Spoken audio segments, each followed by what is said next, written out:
How's it going, everyone? Today I want to talk about this article written by someone called Patel. And basically he said how he spent $162,301.42 on clothes as a test. And basically, if you can't tell, the story is that he is a fairly wealthy individual, and he decided to test out shopping and buying expensive clothes. So he's a fairly frugal guy, but he realized that clothing might build trust and credibility, and people assume that you are better off based off how well you dress.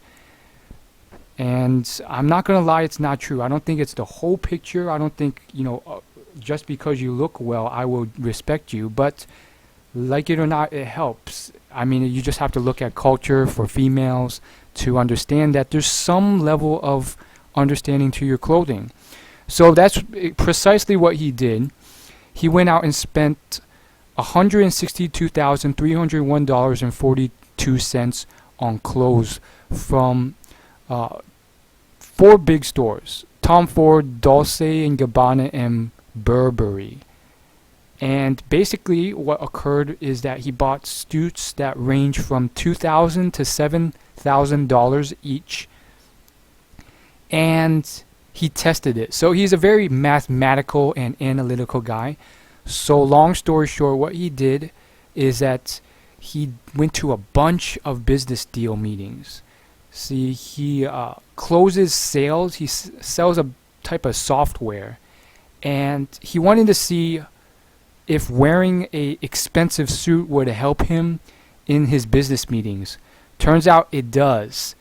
He made an extra $692,500 because of wearing expensive clothing.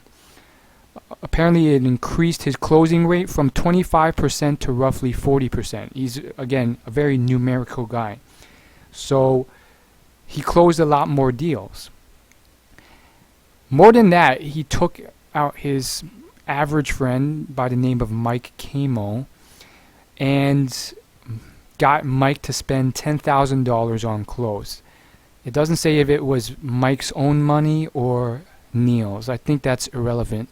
The point is, Mike works at a car dealership as a sales manager, and after he donned the suit, you can see the before and after here.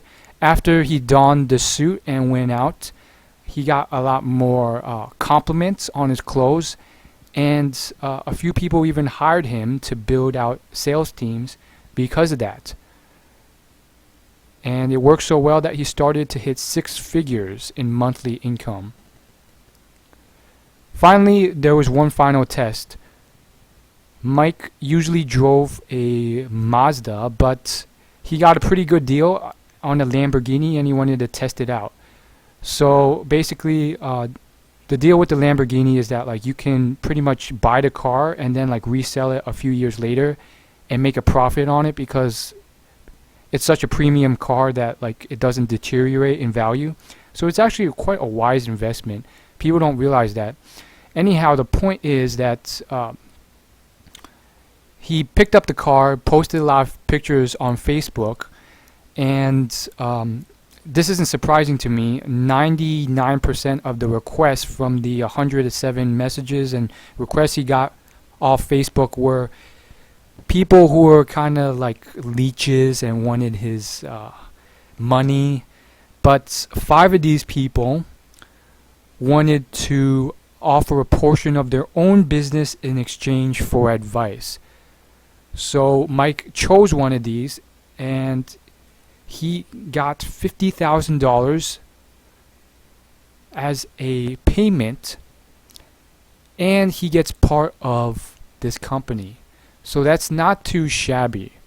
So the conclusion that this article makes is basically that you have to work on your fashion. That's how I take it. I think people can misinterpret this article and say, oh, it's all about money. But I think what the author is trying to say, and what I would rather reinforce and highlight, is that you have to at least work on being somewhat fashionable, and that's important because I don't do it, and I'm sure you could work on it. I mean, most guys, they don't even like splash water on their faces before they go outside, and they look really disgusting. So it's very misguided to have no emphasis on your fashion, and that's going to affect you. And maybe fashion is not the right word. Grooming is also important. So I'm guilty of this too, but it's important to cut your hair, clean, floss your teeth, shower frequently. And finally, the author Neil Patel, he writes in this conclusion that you don't have to buy expensive clothes. He says, I went to the extremes to test this, but if you're not that rich, you can go to stores like Zara and H&M and look just as good for a few $100.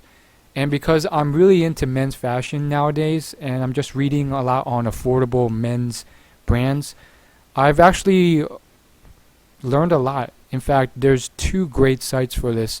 There's Real Man Real Style and Alpha M, and both of them have taught me a lot about affordable clothing that looks just as good as expensive $1,000 and $10,000 suits.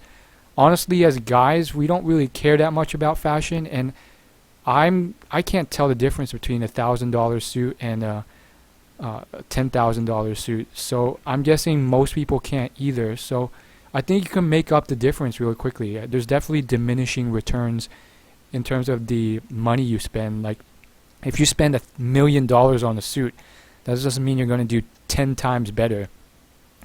So that's it for the article. Of course, I'll leave all the links in the description to this article and all sorts of other resources that you can check out. I think it's incredibly useful. And of course, if you want more self-development / business advice and other free content, I do weekly videos every Thursday. Go ahead and hit the big red subscribe button below this video to get started. Thanks for watching.